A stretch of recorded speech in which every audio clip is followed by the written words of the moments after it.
ದೋವು ಪಕ್ಕದಲ್ಲಿ ಸಂಬುಟ ಟಾನೈ ಉಭಯ ಹಸ್ತಕ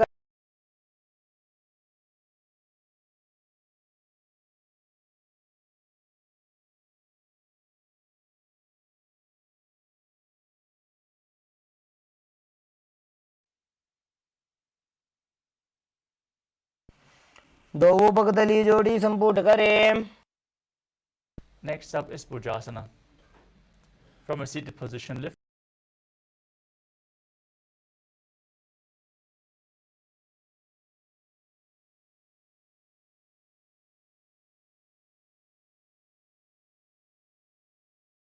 वीरासनं तु विज्ञेयं कक्षासनमतः परम्. Next up is Kalyanasana. Sitting with your legs over your shoulders.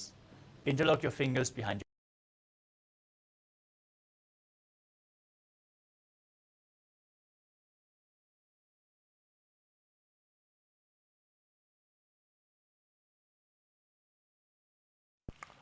दो हाथ पगों नीचे आने, तिनको गोड़ा नीचे ठाने. Next up is Sankatasana. As you sit with the left foot flat on the mat, sitting down,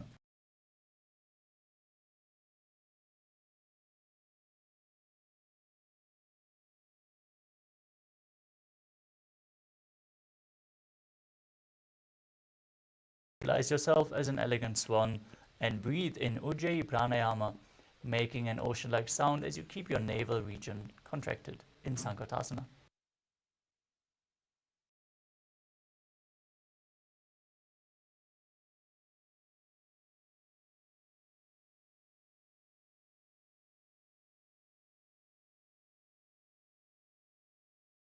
As you keep your hands on the top knee, visualize a cow and perform Uddiyana Bandha and Mula Bandha in Dhenukasana.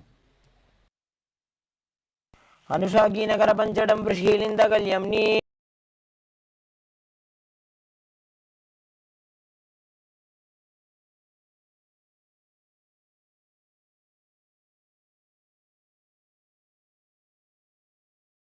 The opposite thigh as you twist your body, placing hands on opposite thighs. Gaze to your third eye and visualize Swamiji in your inner space in Machandrasana.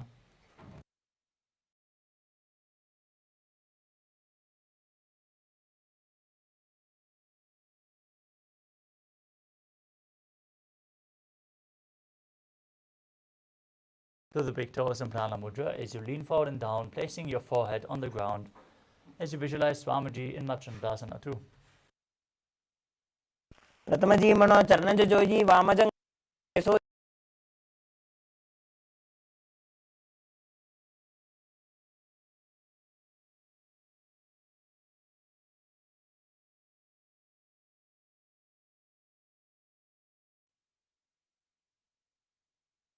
From the same position, interlock your fingers in Parusha Mudra, place them on the top knee, engage all three bandhas as you visualize Swamiji.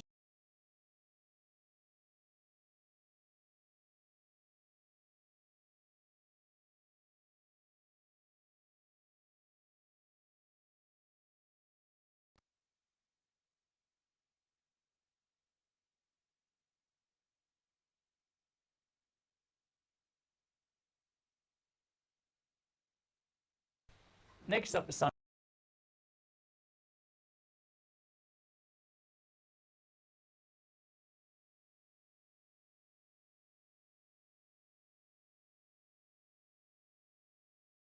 Over top, place your hands on opposite knees. Visualize yourself as an elegant swan and Sankatasana on the other side.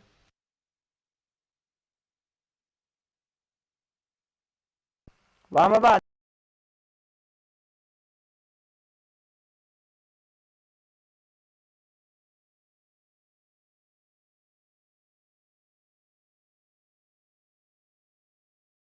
On top, visualizing a cow in Dhenukasana.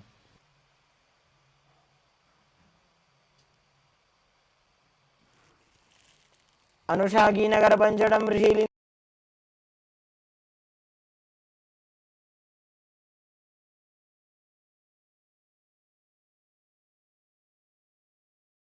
Onto opposite thighs as you twist your spine. Gaze to your third eye and visualize Swamiji in Machandrasana. प्रथम जीवण चरण जोजी वाम जंग परि राखे सोई।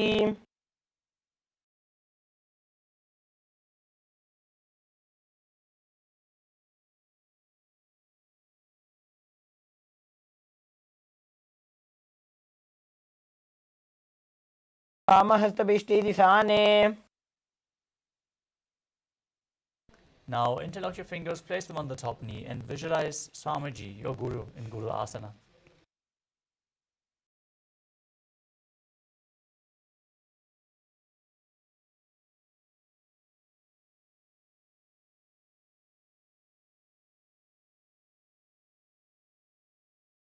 As you lift them against your chest, gaze to your third eye, keep your tongue up in Kichari Mudra as you visualize Swamiji in your inner space.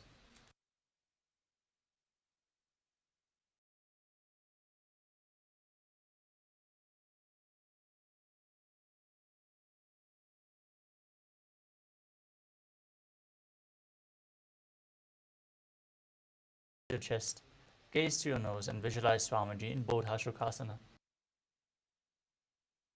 दो भूपगदली भूपरि धरे कोरमा हिलिए से करे।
Sorry for the technical glitch. It seems we had some audio issues, so hope that everything is settled now. Arms underneath the knees, holding on to opposite elbows. Gaze to your nose as you keep your tongue up against the palate or mouth.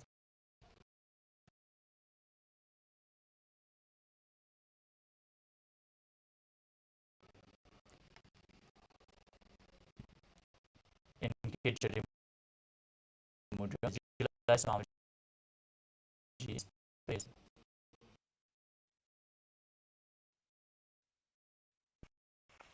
As you visualize yourself as the great sage,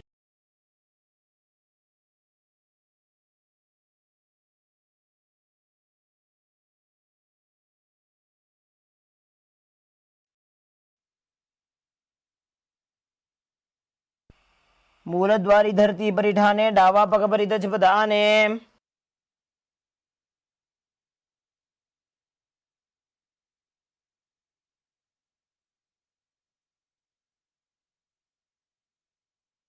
Next up is Dandasana. Now sit with your legs extended forward. Interlock your fingers and raise them up above your head with the wrists pointing outwards. Engage all three bandhas as you gaze to your nose. Keep your tongue up in Kechari Mudra as you visualize Swamiji in your inner space.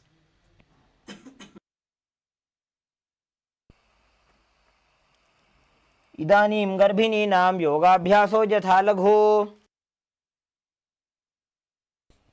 Next up is Arambhasana. As you sit with the legs extended, bend forward and down and hold onto the big toes in Prana Mudra. Place your head towards the knees. As you start breathing in Nadi Shodhana, inhaling through one nostril and exhaling through the other, alternatingly, without the support of your fingers. Control your prana flow with your will as you visualize Swamiji in your inner space. दो पग Mileva पसारी पगा का अंगूठा पकड़ी लीला टकोड़ा लगावे. Next up is Pidukasana. Now keep your knees slightly raised off the ground. Bring your shoulders down, hands in and around the knees, holding on to the soles of the feet from the outside. Gaze to your third eye and visualize Swamiji in your inner space. प्रथम बैसेदो पाव पसारी कछुक उर्द को कोरडो डारे. Next up is Jalandhari Bhavasana. As you keep the feet together, extended slightly away from the body, bring your arms below the shins with the palms facing up and bring your chin down on the feet. Gaze to the nose as you visualize Swamiji in your inner space. दो एड़ी मैली के दीजिए हाथ पसारी.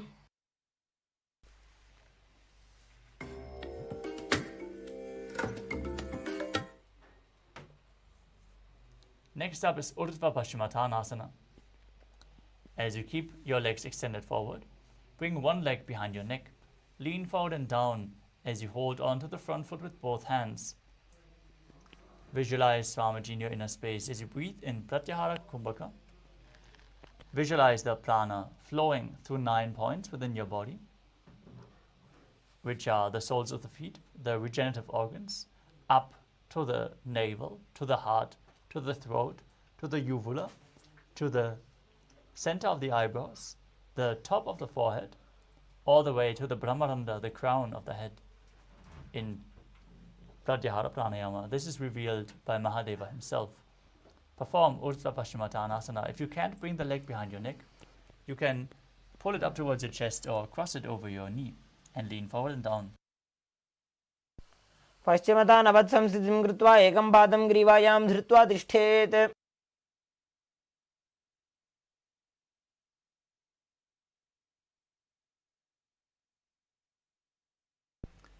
Now, with the legs still behind your neck, lean backwards, straighten your spine, and hold the foot with the opposite hand in Anantasana, gazing to the nose and visualizing yourself being infinite, endless, eternal.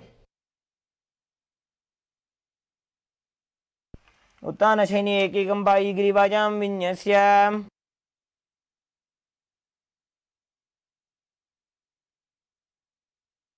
From Anantasana, roll onto the side of the hand, holding onto the foot. Now, gaze to the nose and feel in complete control as you still focus on the upward flowing prana in Ankushasana. उत्तानशयित एकैकं पादं ग्रीवायां कुर्वन्. Next up is Tarushasana. As you lay on your back, hold opposite knees with your hands and pull them close to your chest as you rock your body from side to side, visualizing Swamiji in your inner space. उत्तानशयनं जानुनि हृदये. Now repeat Urdhva Paschimottanasana on the other side as you bring the other leg behind your neck, lean forward and down and hold the front foot with both hands. पश्चिमतानवत् संस्थितिं कृत्वा एकं पादं ग्रीवायां धृत्वा तिष्ठेत्.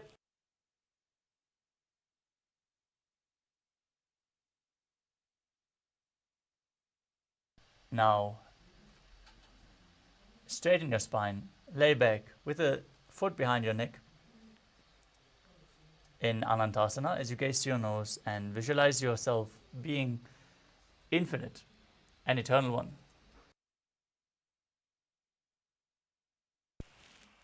उत्तानशयनि एकैकं पायि ग्रीवायां विन्यस्य.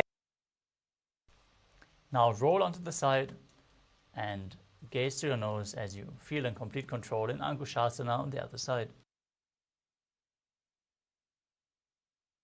उत्तानसहित एकैकं पादं ग्रीवायां कुर्वन्.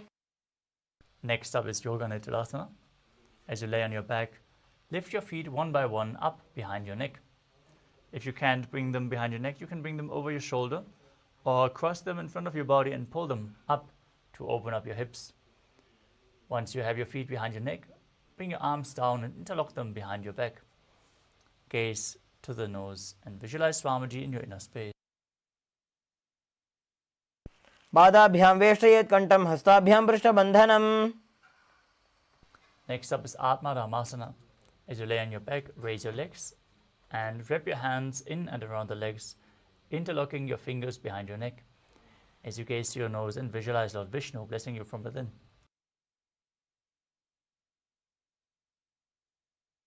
आत्मा राम आसन प्रथमसो धोसो वे.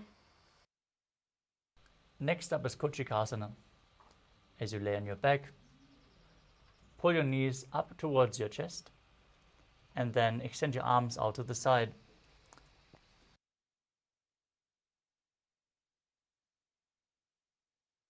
Keep the soles of the feet facing up towards the sky as you gaze to your third eye and visualize Swamiji in your inner space.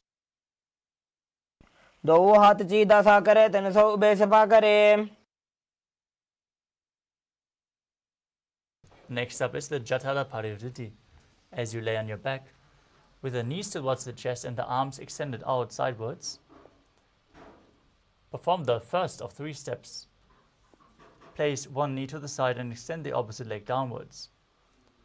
Now bend both knees to the side, step 2. Extend both legs to the side, hold onto the feet and gaze away from the feet, step 3.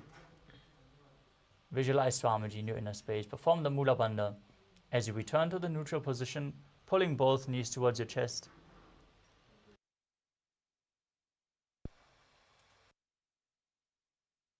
Then drop the other knee to the side, extend the opposite leg down. Step 1. Bend both knees to the side. Step 2. Extend both legs to the side, gaze away from the feet. Step 3. परिवृत्ते कक्ष्य भागे त्रिधा हि परिकीर्तितः बद्धकोणं सुप्तकोणम् ऊर्ध्वकोणमथापि च.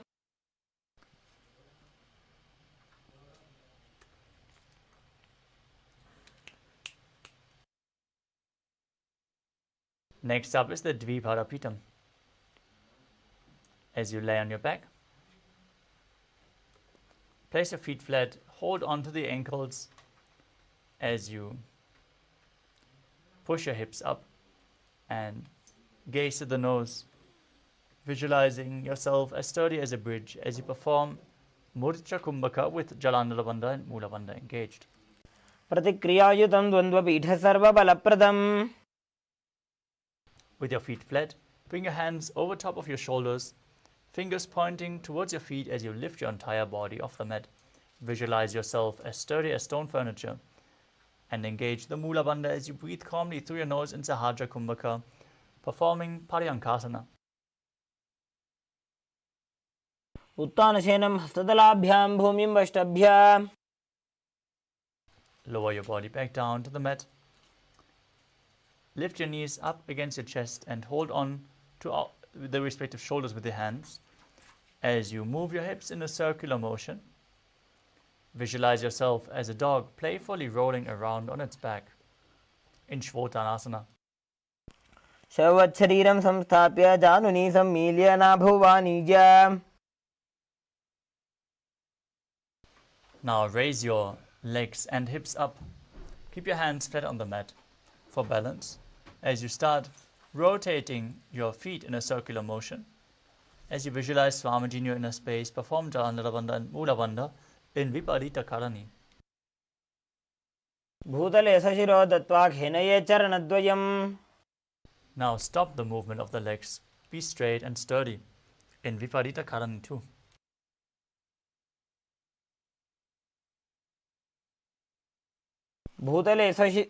भूतले सशिरो दत्त्वा घेनये चरणद्वयं विपरीतकृतिश्चैषा सर्वतन्त्रेषु गोपिता. Next up is Langalasana. As you lay on your back, lift your hips and take your feet over your head, placing the toes down on the mat behind you. As you interlock your fingers and place them down on the mat behind your back. Visualize yourself as a plow as you perform Jalandhara Bandhan, Mula Bandhan and Langalasana. नरकासने स्थित्वा नासिका प्रदेशे भूमौ पादपृष्ठे स्थाप्य. Next up is Charita Paschimottanasana. From the same position, hold on to your feet with your hands. Keep your arms and legs straight. This is one of the 84 different asanas revealed directly by Lord Paramashiva himself. Visualize Paramashiva as you internally chant Om Nithyananda Paramashivoham. तानं शयित्वात् कुर्वीत शयितपश्चिमतानकम्. From the same position, bring your hips over top of your shoulders and spread your legs wide. Now visualize Swamiji in your inner space in Supta Konasana. परिवृत्य कुक्षि भागे त्रिदाहि परिकीर्तितः. Next up is Chakrasana. Bring your feet back together, hold onto your ankles with your hands, and then roll onto your back, keeping your arms and legs straight as you visualize yourself as a chakra, a wheel, in Chakrasana. शवासनस्तद्वौ पादौ कुर्यान्मस्तकतः परौ. Next up is Supta Prasarita Varangushtasana. As you lay on your back, keep your legs straight up above your body and hold onto the big toes with your hands. Now visualize Swamiji as you open your legs wide to the side. Perform the Mula Bandha and breathe in Ujjayi Pranayama, making an ocean-like sound while keeping your navel engaged.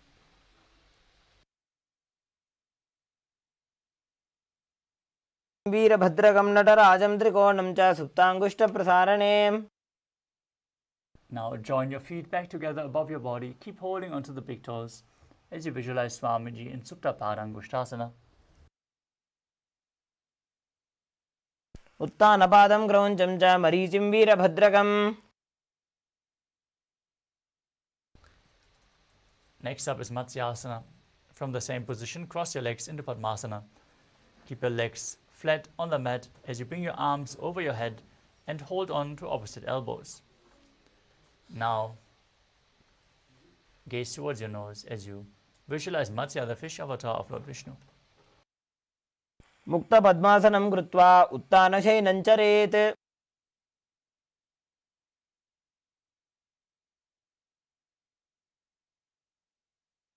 Next up is Padasharamasana.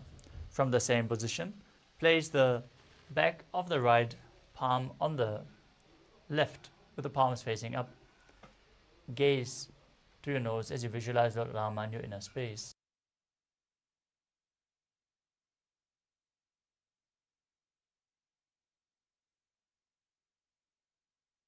प्रथमकरे पद्मासन आचे सूधो सोवे भूपरिपाछे.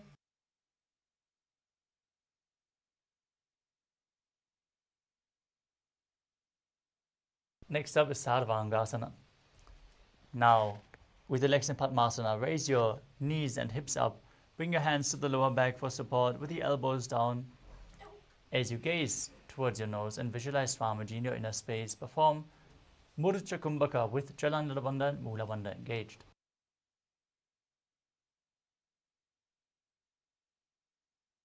Next up is Vrishchikasana. Now place one foot onto the opposite thigh as you lift the knee of that leg towards your chest. Stretch your arms up, hook your fingers forward as you gaze to the third eye and visualize yourself as a scorpion in Vrishchikasana.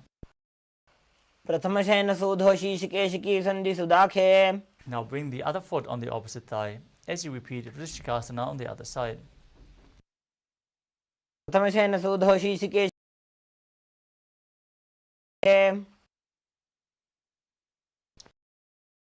Next up is a Vrishabharakshipasana. As you lay on your back, interlock your fingers behind your head, then lift your legs up off the ground and alternate, bringing one knee in towards your chest back and forth. Keep your legs off the ground as you visualize Swamiji in your inner space and calmly breathe through your nose in Sahaja Kumbhaka. उत्तानशयनं कृत्वा अङ्गुलिभिः कन्दरां बद्ध्वा. Next up is Maruttanasana. As you keep your hands next to the hips, pull your knees in towards your ear. Try to touch your ear with the knees back and forth as you visualize Swamiji and perform the Mula Bandha. श्रोतानवत् संस्थिति कृत्वा जानुद्वयं पर्यायेन कर्णयोः संस्पृशेत्.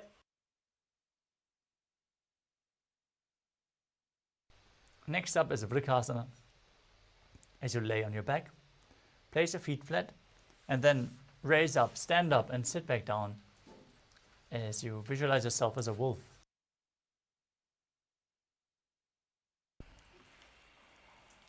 अथ उत्तानशयनं कृत्वा पादतलाभ्यां भूमिं धृत्वा.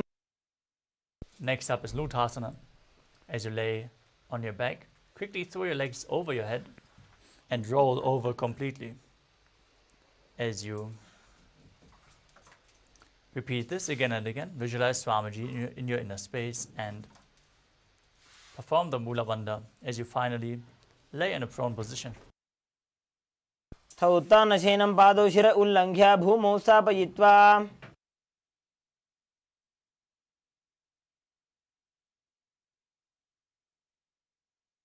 Now lay down flat on your stomach. Keep your hands by the shoulders as you contract your lips, making the sound of a flute whistling while inhaling. Visualizing yourself as a chariot carrying warriors into a battle for Dharma on your chariot back in Saradhasana. नित्यशयनं कृत्वा नाभिं भूमौ निधाय.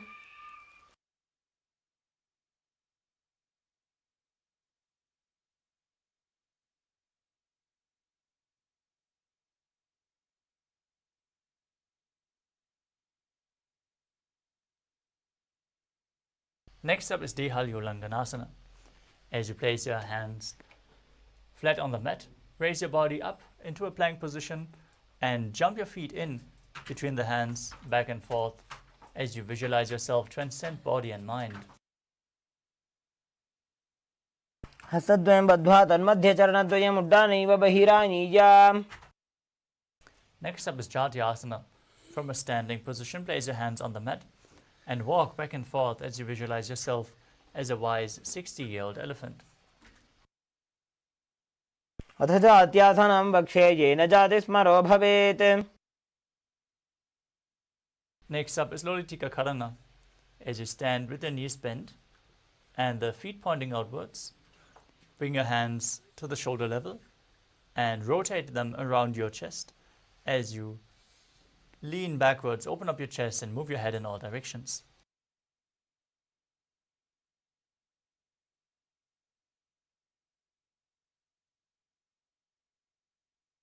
Next up is Sarapasana. Now stand on the mat and tie your feet with a rope if you have a rope available. Then keep your hands on your thighs, elbows close to your body. Stand straight as a rod as you visualize your Kundalini Devi rising and curling upwards around your body.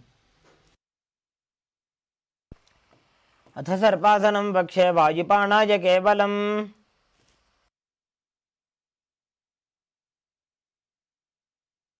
Next up is Ushtra Sadhanasana.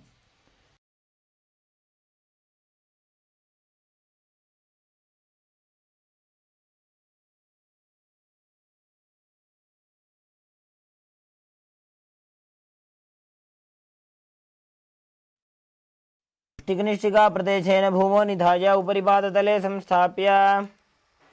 From the same position, hold the feet from the outside, step on your fingers and walk around.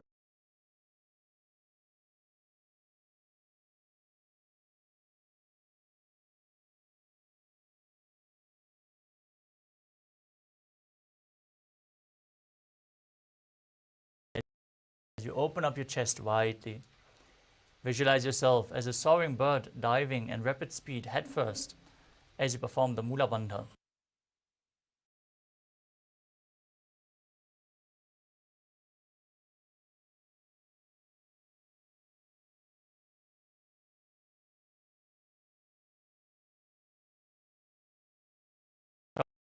Putam Karana. Now stand tall with the palms together in Namaskara Mudra. Gently bend the knees and keep the toes pointing outwards as you bow down to one side. Raise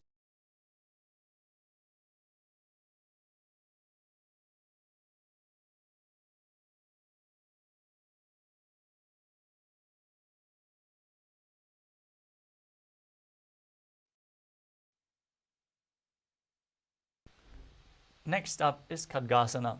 Now visualize yourself as a rhinoceros and gaze to your nose as you lay down.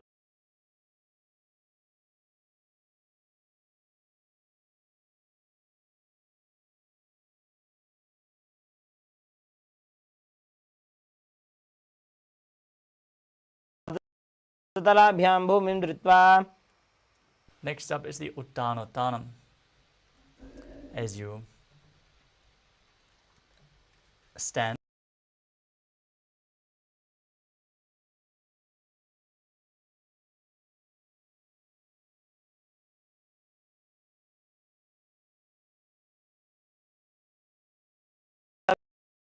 asidavyam iti utthanotthanam bhavati.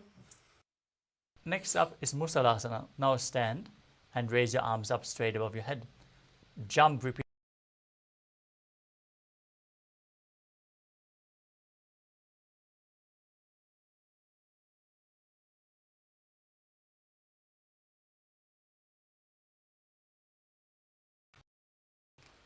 Now pull one foot up towards your chest with both hands as you sit down and stand back up with the other leg, alternating on both sides again and again.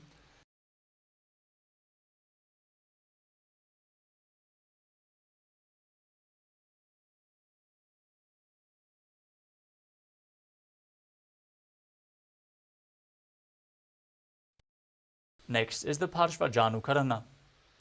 Now stand with one knee bent and the toes pointing outwards as you raise the other knee towards your chest, encircling it with one arm.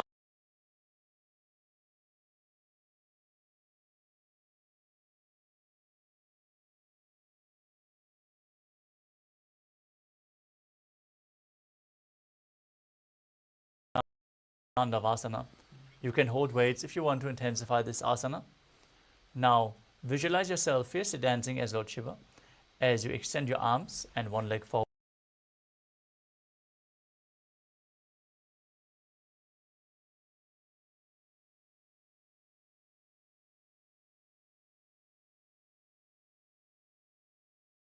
To the inner opposite thigh and stand erect on the mat like a rod. Keep your hands by the sides, visualizing Lord Brahma blessing you from within.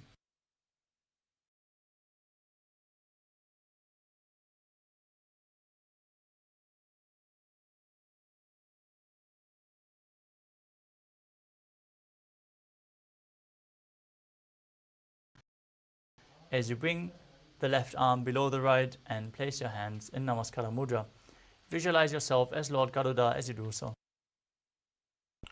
Uttana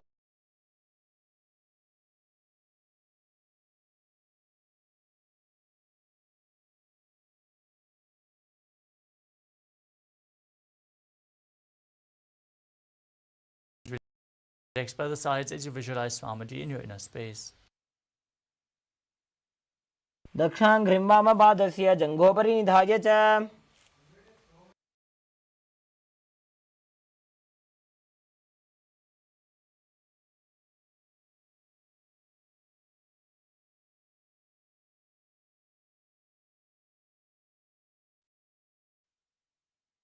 Next asana is Dhruvasana. Now stand on one leg and hold the big toe of the other foot.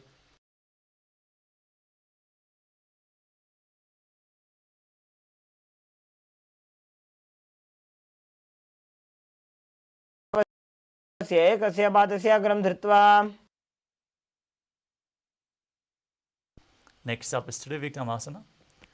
Now bring the left foot behind your neck and then stand tall. If you can't bring the foot behind your neck, you can pull it towards your chest or bring it over your shoulder.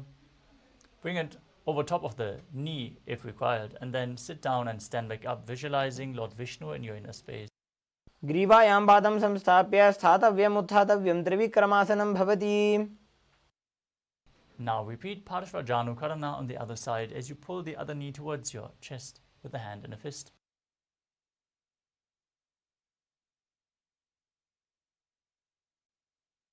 Point it slightly out, both hands underneath the knees, interlock the fingers in Padasha Mudra and bring the finger look towards your navel as you squat down all the way.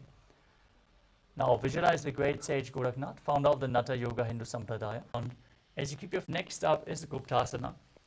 Now, as you visualize yourself as a tree with visualize tejas flowing to your third eye, rejuvenating your body.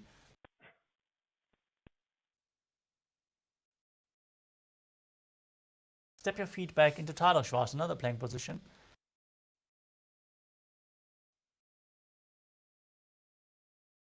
Sadapasana too.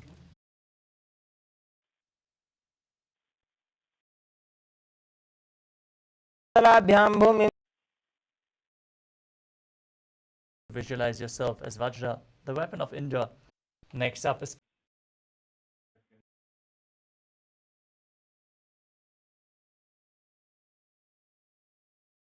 sit with your legs straight, legs folded back, toes pointing backwards with the knees open wide. Hold on to your Khanjana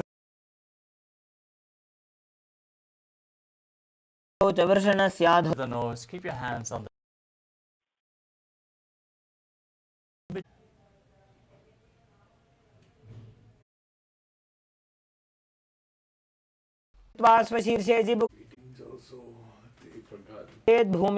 without focusing on the external objects. Onto your ankles from the outside.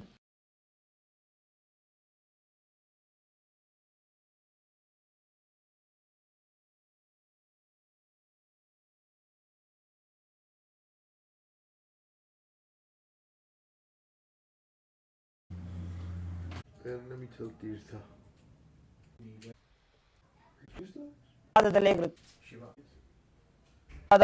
Fine. I won't do. Now, can you stop the streaming now?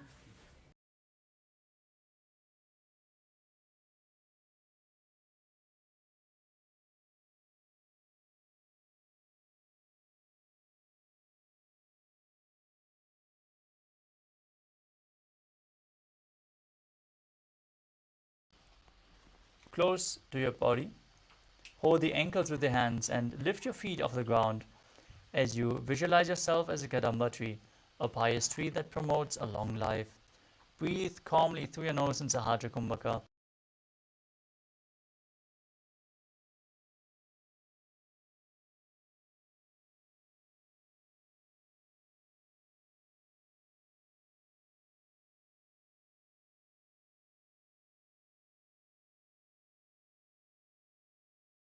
Visualize any excess water being released from or balanced within your system. Breathe calmly through your nose as you do so.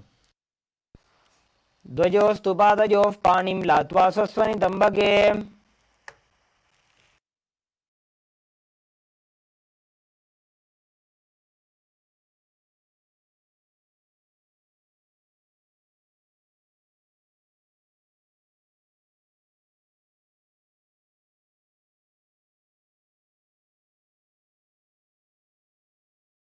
And gaze to your third eye as you visualize yourself as a powerful source of energy. पूर्वतानं चतुष्पादपीठं वज्रासनं तथा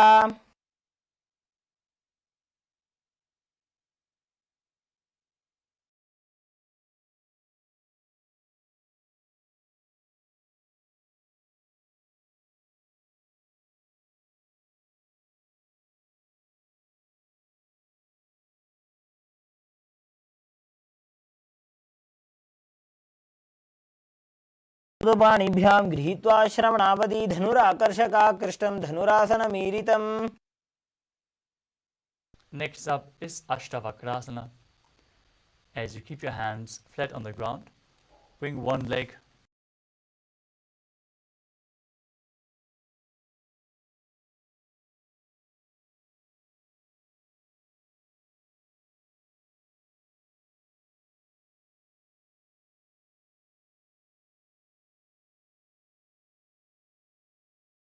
मयूरं सेतुबन्धनम्.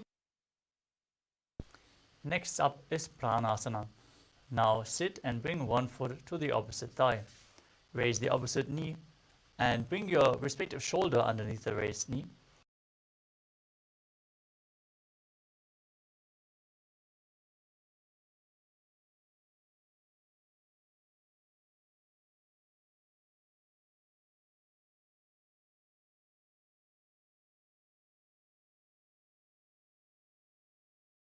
रक्षणम्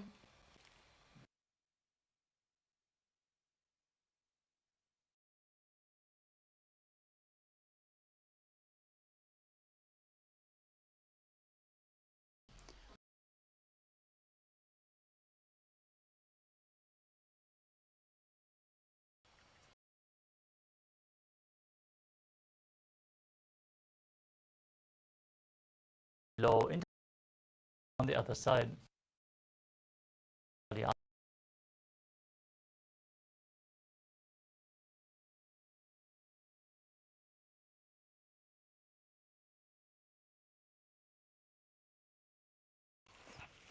प्रथम पद्मासन को करे घोड़ा संधि माही कर इधरे तरफ दूसरी कर दो वो आने कोन्या ऊपर संधि लेठाने. Next up is Kurmasana 2. In Padma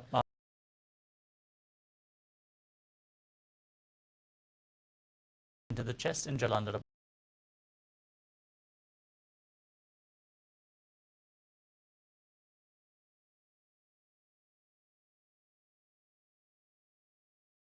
Gaze to your nose. Keep holding onto your shoulders with your hands as you embody a turtle laying on its back in Uttana Kurmasana. Kukkutasana बंधस्थं कराभ्यां धृत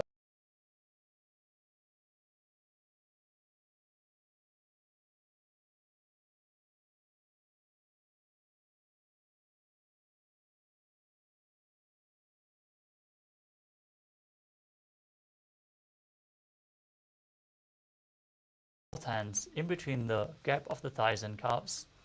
Place one hand flat on the mat and hold its wrist with the opposite hand as you lift your body off the mat, balancing on one arm. Visualize yourself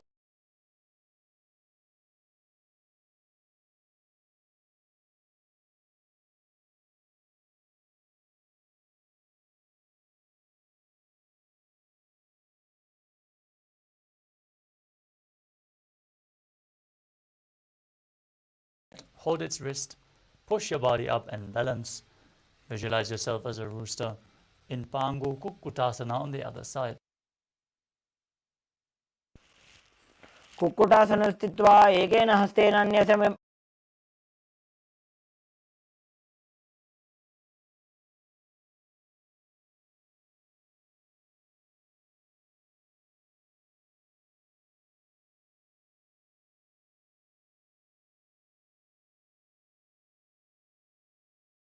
Visualize you have gone beyond all greed and covetous in Kritrasana.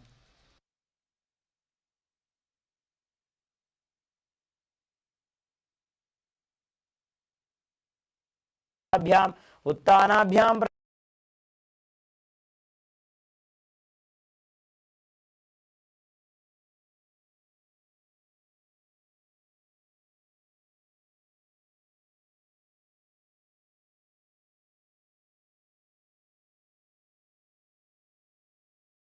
Visualize Swamiji in your inner space. Breathe in Kakachanchukumbhaka through the rolled up tongue as you engage all three bandhas, Mahamudra Bandha, and internally chant Om Nithyananda Paramashivoham.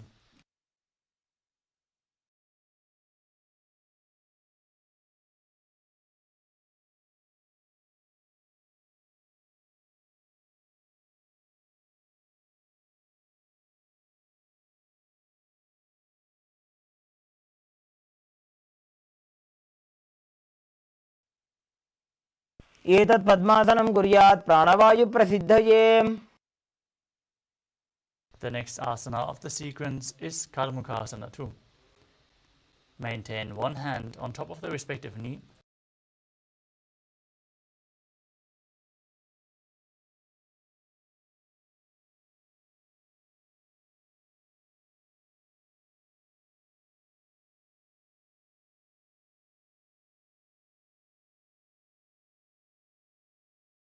The Mula Bandha. अथान्यासनमावक्षे योगपूरकरक्षणात् कृत्वा पद्मासनं पाद अङ्गुष्ठजङ्घयोस्थितम्.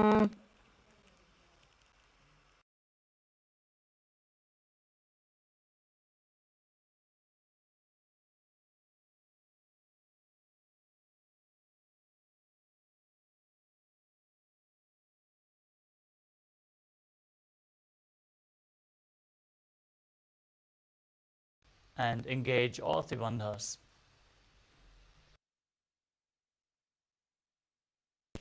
कार्मुकासनमाक्षित्य उदरे पूरयेत् सुखं तद्वायुर्वसो जाति कालेन सूक्ष्मवायुना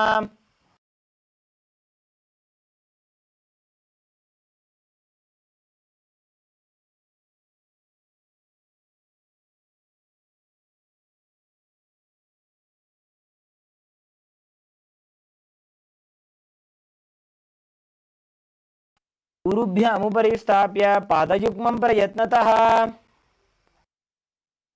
From the same position, roll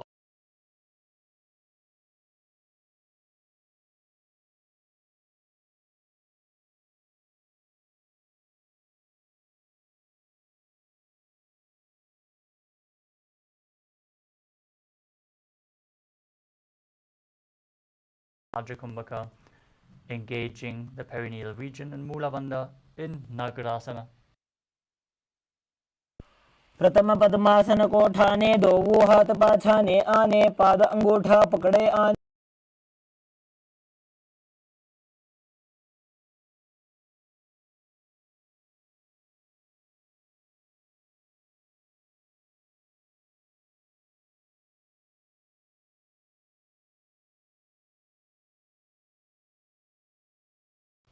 Breathing calmly in Sahaja Kumbhaka as you perform Kandukasana. नेत्रासने स्थित्वा हस्तपादान् निष्कुष्य ऊर्ध्वं नयेत् पृष्ठवंशेन भूमिं पोथयेत्.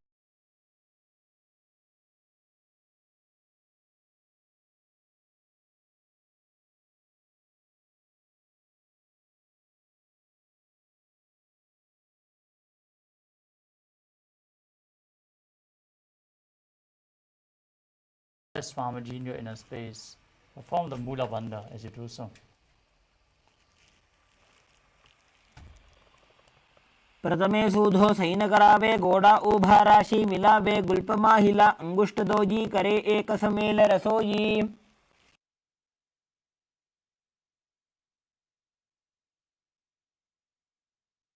From the same position, with your knees raised, laying on your back, place your hands underneath the heels with the palms facing up. Now, push your hips up, contract the perineal region, Mula Bandha, lock your chin to the chest, Jalandhara Bandha. As you breathe in Murthy Kumbhaka, push the air out through the engaged throat lock. As you visualize yourself as a powerful alpha ape in Markata Pitasana. उत्तानशयनं पादतले उत्तानहस्तयोः स्थापयेत् पृष्ठभागमुत्रमजेत् मरकटपीठं भवति.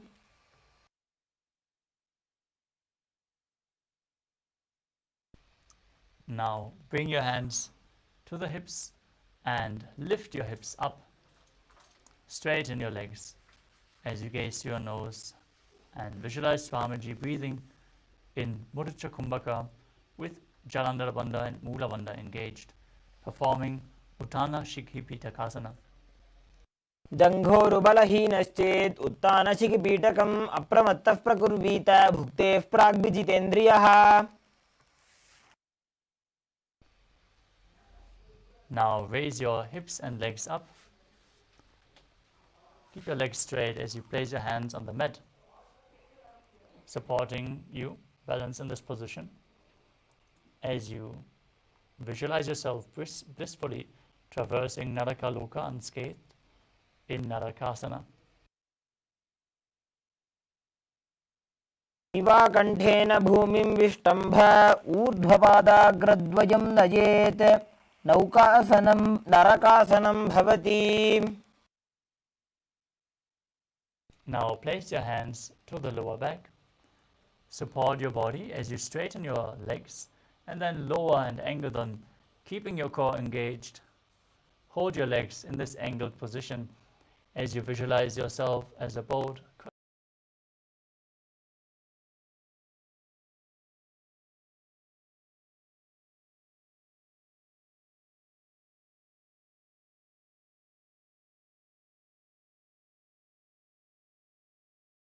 Straighten your legs. Be stable like a flagpole as you visualize yourself as the KAILASA flag, respected across all nations in Dvajasana.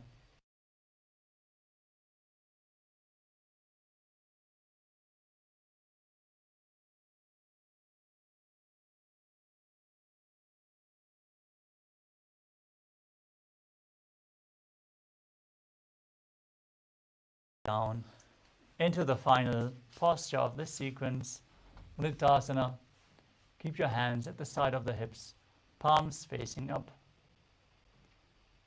Perform Shakti Chalan Mudra. Pull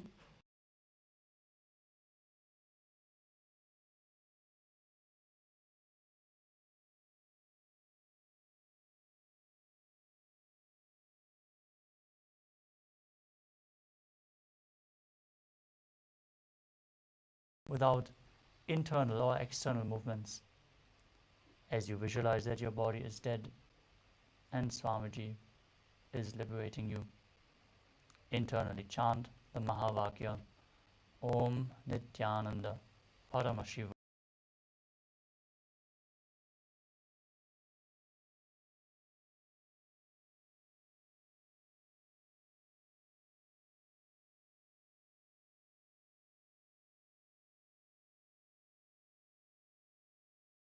चित्तविश्रान्ति कारणम्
Now slowly return to your physical body. Start to wiggle your fingers and toes, your wrists and your ankles, your elbows and your knees. Pull your knees up towards your chest. Rock your body from side to side and slowly return to a comfortable seated position. Congratulations, you completed the Dvitiya Vinyasa Krama, all 308 asanas as revealed by the Supreme Pontiff of Hinduism. We are now going to move on to the power manifestation. So stay tuned, manifest the powers.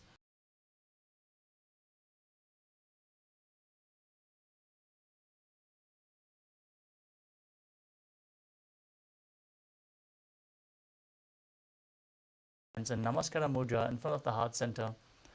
Close your eyes, take a deep breath. Visualize Swamiji in your inner space as we chant the Purna mantra. Om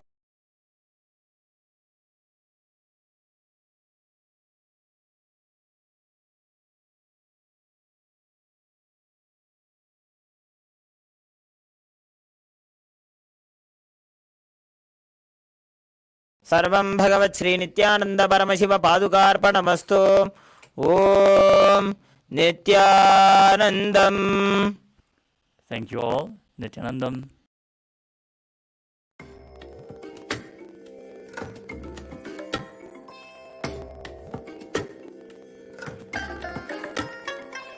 I bless you all. Let you all open all your three eyes and manifest the powers of Mahasadashiva. Om Nithyananda Paramashivoham.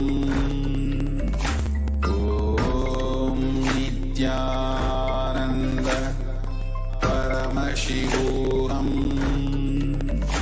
Om Nithyananda Paramashivoham. Om Nithyananda Paramashivoham. Om Nithyananda Paramashivoham. Om Nithyananda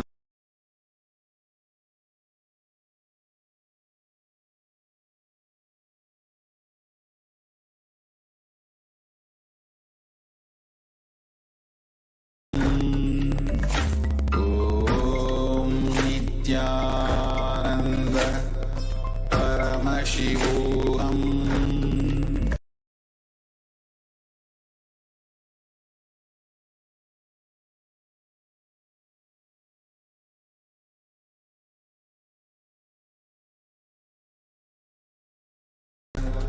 Paramashivoham. Om Nithyananda Paramashivoham. Om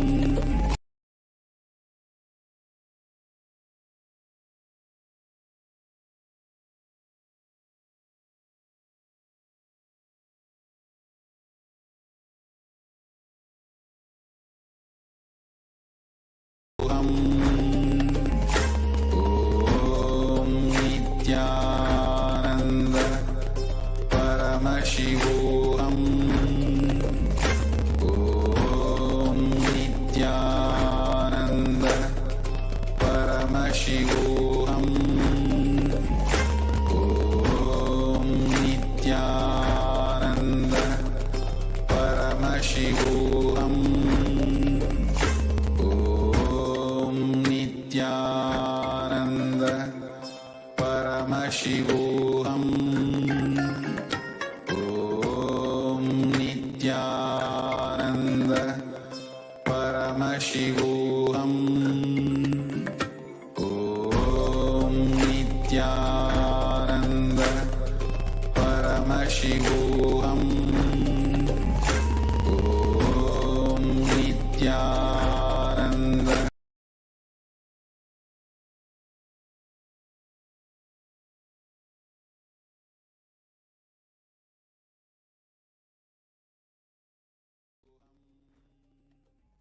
Yes, Nithyanandam.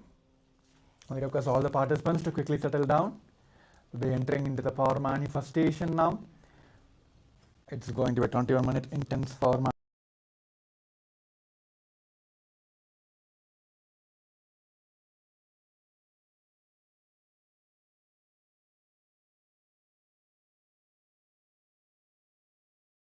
Please collect everything and settle down in your place and make sure your cameras are turned on.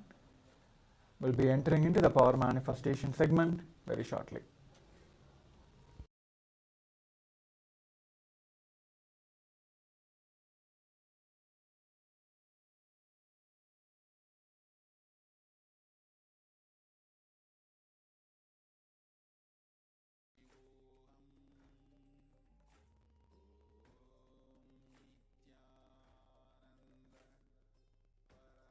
Paramashivoham.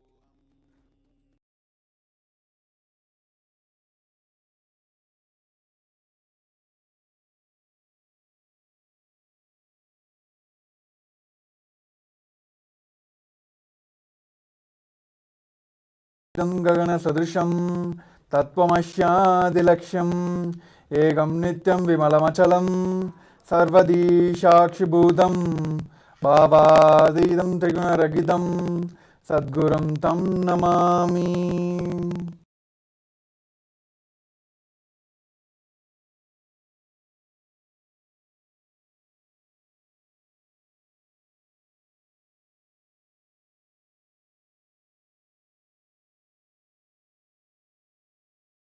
Be manifesting the power of third eye,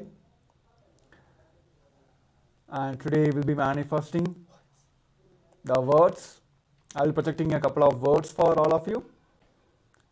We'll be manifesting the power of third eye to the blindfolds.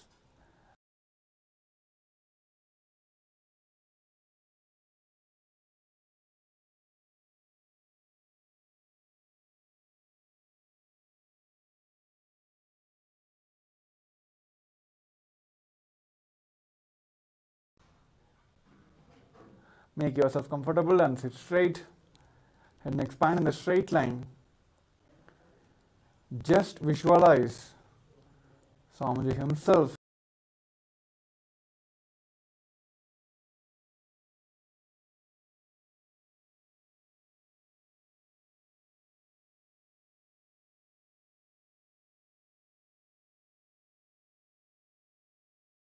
completion space.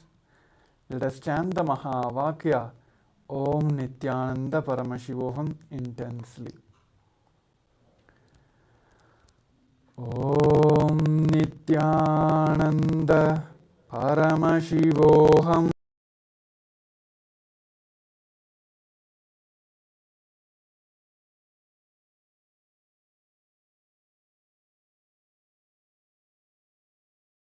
Nithyananda Paramashivoham. Let your whole body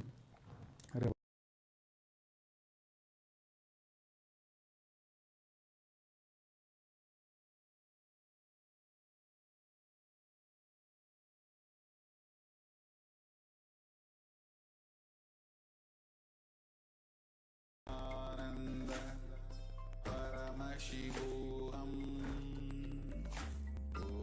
Om Nithyananda Paramashivoham. Om Nithyananda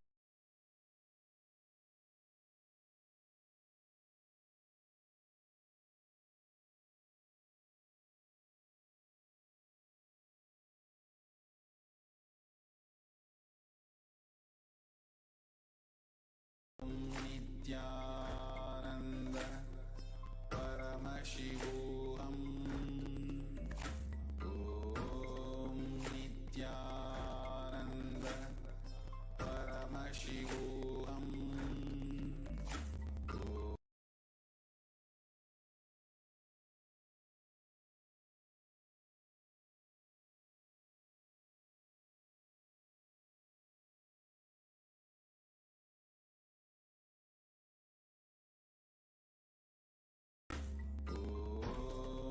Nithyananda Paramashivoham. Om Nithyananda Paramashivoham.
Paramashivoham Nithyananda Paramashivoham Yes. Nithyanandam.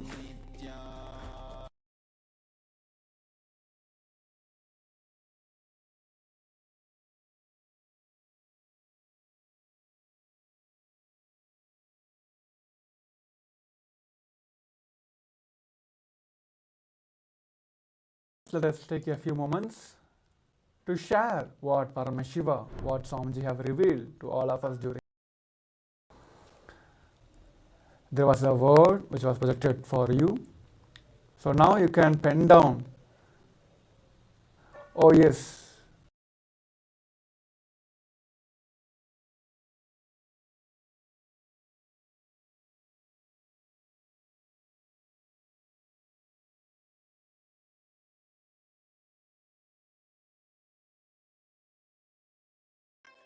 I bless you all. Let you all open all your three eyes and manifest the powers of Mahasadashiva. Om Nithyananda Paramashiva.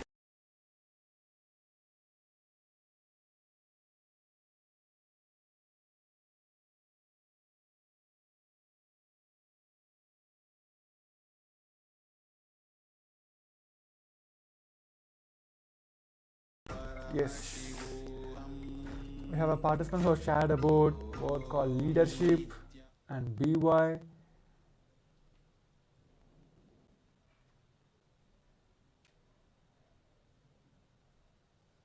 Okay, that's one.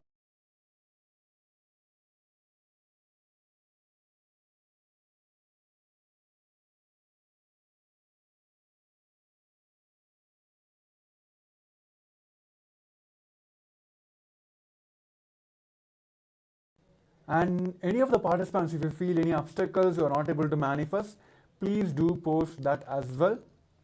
Now we, the Acharyas of this power manifestation segments, are the initiated third eye disciples of the Supreme Pontiff of Hinduism. So we'll be able to scan your obstacles.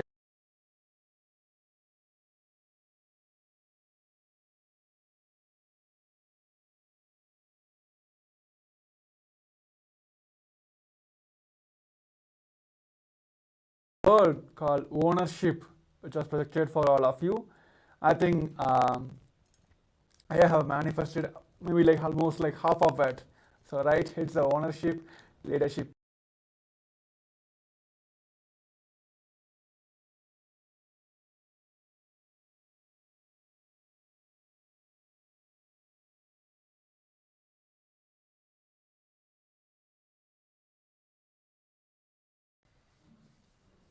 Please do share. Take a moment also to share in your social media. Of course, we are going to have an end of this segments. So please do have the time to share how you are able to manifest. And even now you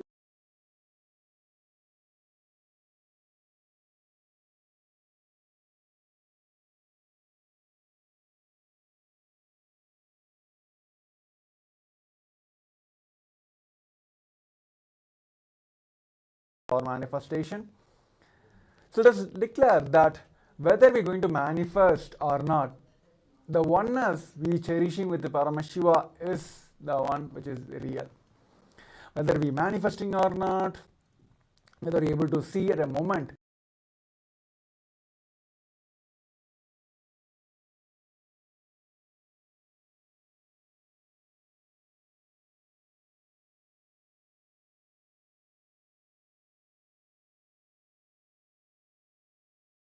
segments. So all that are programmed in a way that it gives you more and more completion process. There are the layers of obstacles, the layers and layers of obstacles. It will help heal and it help you manifest the powers. So that's why this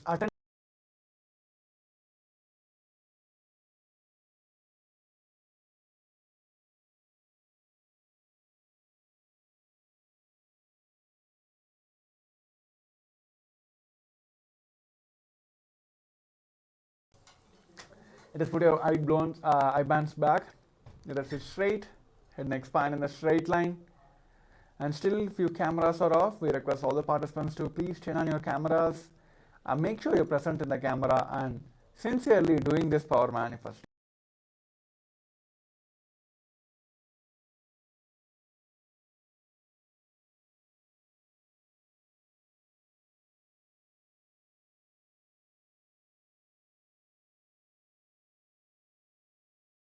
All the oneness moments, the Swami Onnada moments you had with the Supreme Pontiff of Hinduism, bringing all that, just intensely visualize Swamiji himself sitting on your third eye.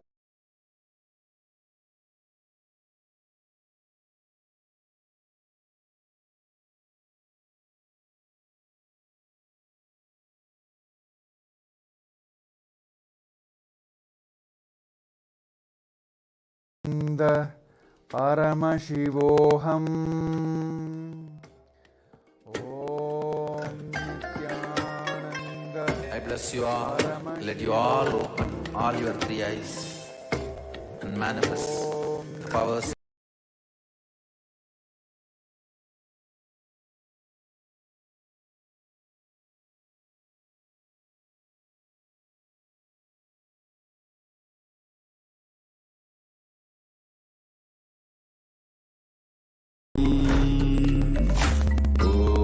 Om Nithyananda Paramashivoham.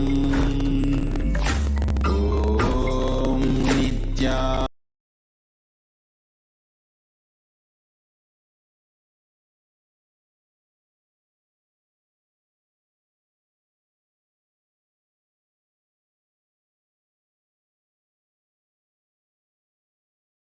Paramashivoham. Om Nithyananda Paramashivoham. Om Nithyananda.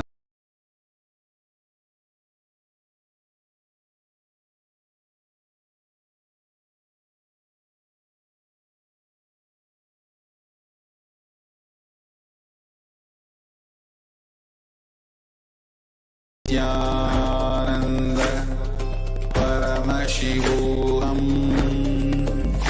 Om Nithyananda Paramashivoham. Om Nithyananda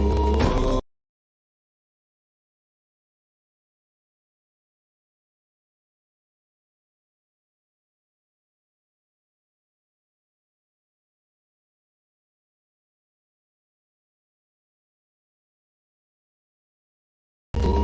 Om Nithyananda Paramashivoham.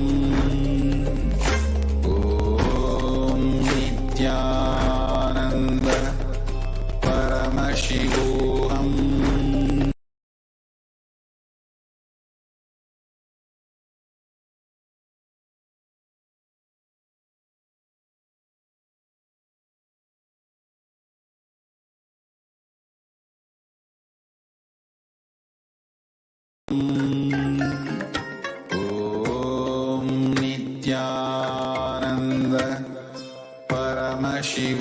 Om Nithyananda Paramashivoham.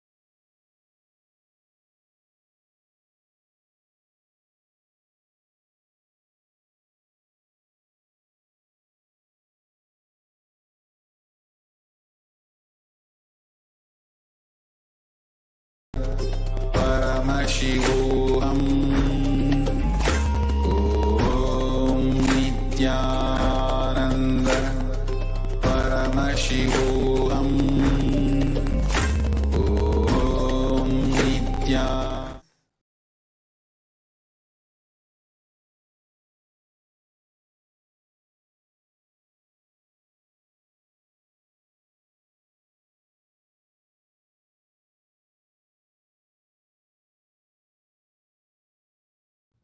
To share what Paramashiva, what Swamiji have revealed to you during this power manifestation segment.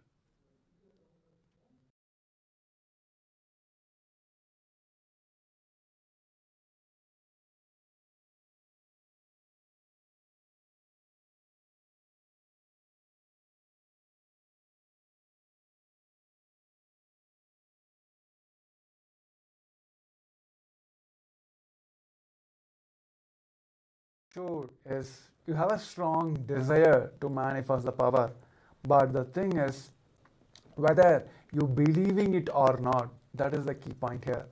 There is a term called, there is a difference between our desire and what we believe. So you have to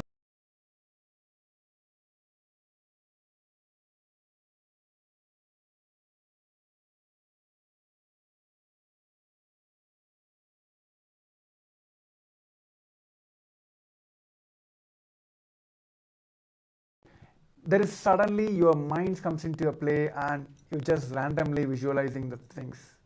So just sit with a complete completion space, just in the space of oneness, and let's start manifesting. Let's start believing that you are Paramashivoham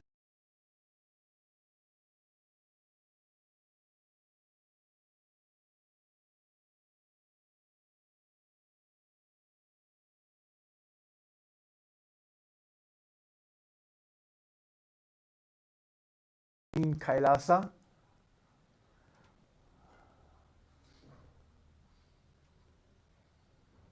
Yes. So let us verify our answers now. Yes.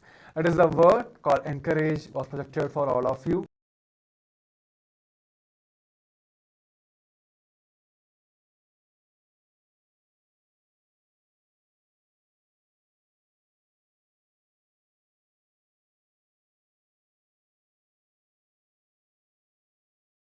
It doesn't need to be like, letters E and COURH. It won't come always in the same way. During our levels, the first levels, level by level of our manifestations, Paramashiva Swamiji himself will reveal to us in the way we understand, way we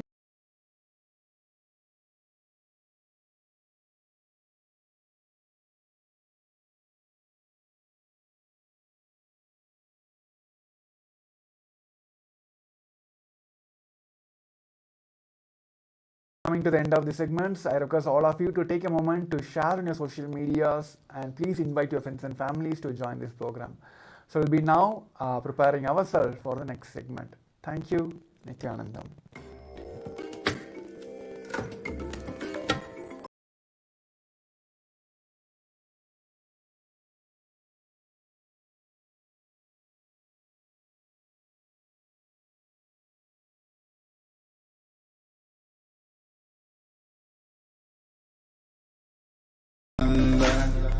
Paramashivoham Om Nithyananda Paramashivoham Om Nithyananda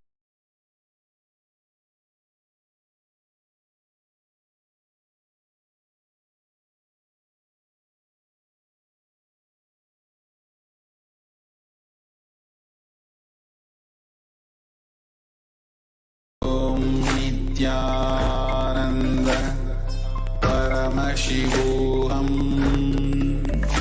Om Nithyananda Paramashivoham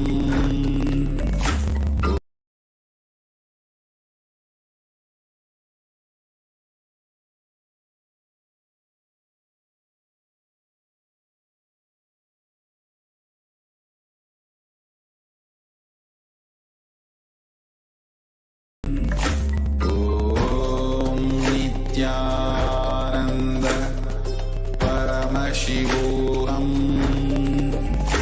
Om Nithyananda Paramashivoham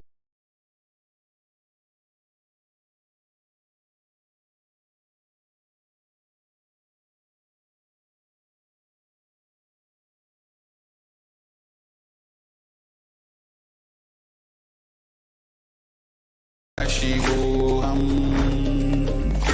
Om Nithyananda Paramashivoham Om Nithyananda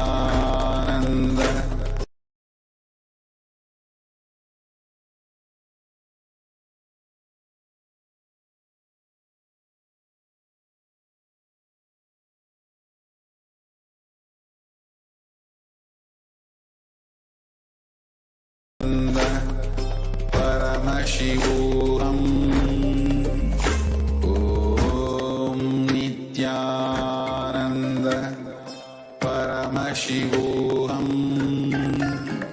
Om Nithyananda Paramashivoham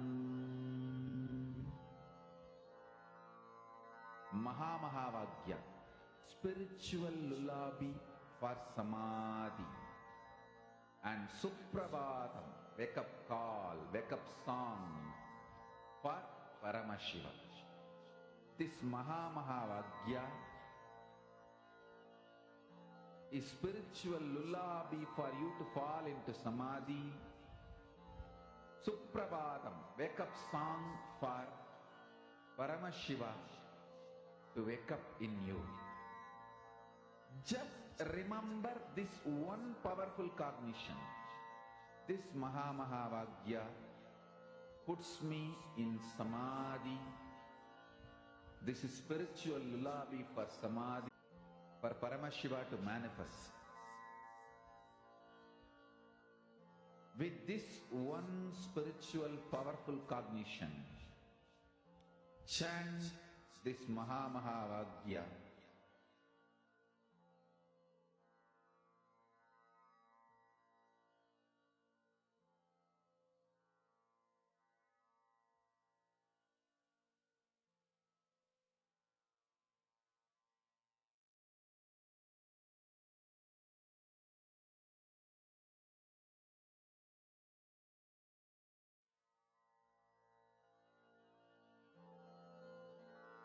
Mahamahavagya, spiritual lullaby for Samadhi, and Suprabhatam, wake up call, wake up song for Paramashiva, for Paramashiva to manifest. With this one spiritual powerful cognition, chant this Mahamahavagya. Om Nithyananda Paramashivoham Om Nithyananda Nithyanandam Paramasukadam Kevalam Jnanamurtim Dvandvatitam Gaganasadrisham Tattvamasyadilaksham Ekam Nityam Vimalamachalam Sarvadi Sakshibhutam Bhavatitam Trigunarahitam Sadgurum Tam Namami. Nithyanandam. Nithyanandam to everyone. Welcome to all the participants. We are all already in the day 17 of the program, on the 17th day of Paramashivoham program.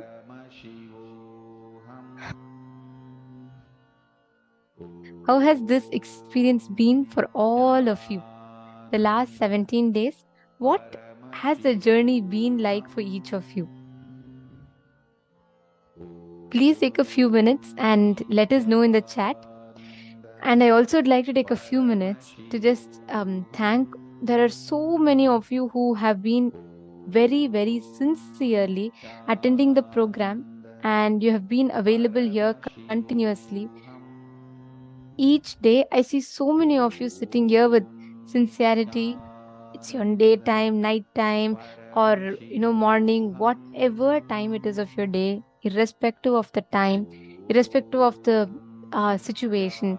Each of you have been here sincere and committed to the whole journey of Paramashivoham, the journey of each of you discovering your highest possibility, manifesting that highest space of Paramashivoham. So, welcome to this program. How has this journey been for each of you? Diana has posted it was wonderful, and Pinyush and Nithyanandam, Ma Gaikshali, Nithyanandam. Ma Gaikshali, actually, it's wonderful to see the way you have been extremely participative and very, very nice. Your intensity, your seeking is really wonderful, Ma. The way you are, the way you ask questions, your sincerity to wanting to know, and I know you're from whatever time zones, different time zone that you could be from. I know each day you make sure that the 16 hours you sit here very sincerely. There are few of you who are very, very sincere, like Ma Donna, extremely sincere. Ma Gaikshali is always here and very sincere and inspired. And Ma Pinyushen, and also Ma Zhang, and Ma Diana's beloved, of course. Ma Diana's beloved, Ma Margarita Vasconcelos. Actually, Ma Margarita, though she might not be posting messages, I also see continuously she's there, who's listening to the sessions. And also, of course, Ma Priyesha is another person that I remember. I don't know if he's here right now, but Ma Priyesha is another person who makes it a point as much as possible to be here. And there are so many of you here who sit, who make yourself available. Ma Susan, I can go on telling, Ma Agama Priya, and Sumit Agrawalaya. I know what, even through your night, each day you make it a point to sit, to listen, and it may not be very easy, but you are here extremely sincerely. And Punidanaya is a participant who's there. Almost every Paramashivoham, I know Aya will be there. And the best part is, if he is late, he always completes. He always makes it a point to maintain that integrity, which is very beautiful. So there are a lot of you who have been here sincerely. If I've missed any of your names, and if you have been here, I apologize, maybe because I'm not immediately remembering the name. But to every one of you who have made it a point to ensure that you are here, maintaining the integrity, being here, attending the sessions, participating, that in itself is very, very beautiful. Please understand, just you being here shows your commitment for you wanting to experience the Paramashivoham in your lives. And that commitment is enough. When you are here with that decision, and when you are here from your side to take that step from your life, Swamiji will be here ensuring that he does the best for you through your journey.